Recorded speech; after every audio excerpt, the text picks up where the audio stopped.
હિંમતનગર નગરપાલિકા દ્વારા એક નવતર પ્રયોગ હાથ ધરવામાં આવ્યો છે, જેમાં પ્લાસ્ટિક હટાવો ઝુંબેશની શરૂઆત કરવામાં આવી છે, જેમાં પ્લાસ્ટિકના કચરાની સાથે નગરપાલિકા દ્વારા કપડાની બેગ આપવામાં આવી રહી છે। હિંમતનગર નગરપાલિકા દ્વારા એક નવતર પ્રયોગ હાથ ધરવામાં આવ્યો છે કે જેમાં પ્લાસ્ટિક હટાવો ઝુંબેશની શરૂઆત કરવામાં આવી છે।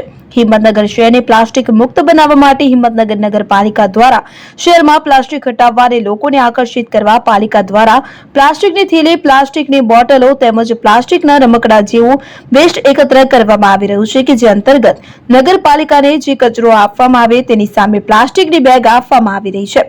આ સાથે જ બજારમાં જે લારી ગલ્લાવાળા પ્લાસ્ટિકનો ઉપયોગ કરી રહ્યા છે તેઓ સામે પણ કાયદેસરની કાર્યવાહી હાથ ધરવામાં આવી છે કે જેમાં પાલિકા દ્વારા અલગ અલગ ટીમો બનાવી પ્લાસ્ટિક જપ્ત કરવાની કામગીરી હાથ ધરાઈ છે।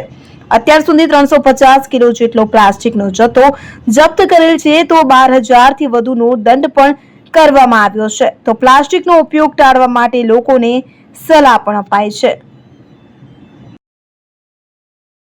સર, હિંમતનગર નગરપાલિકા દ્વારા ઘણી પહેલ કરવામાં આવી છે પ્લાસ્ટિક હટાવવાની, તેને લઈને લોકોને થેલી પણ આપવામાં આવી છે, સાથે કેટલું પ્લાસ્ટિક પકડવામાં શું કાર્યવાહી કરવામાં આવી?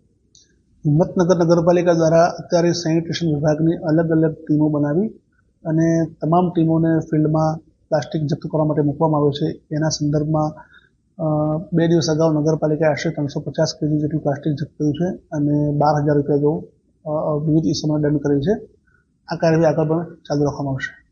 સર, અત્યારે કનોપી ફેલ કરવામાં આવી છે કે જે નગરપાલિકા વિસ્તારના લોકો છે તે જો કચરો લઈને આવે છે અને સામે શું આપવામાં આવે છે, કે રીતની પ્રક્રિયા હોય છે?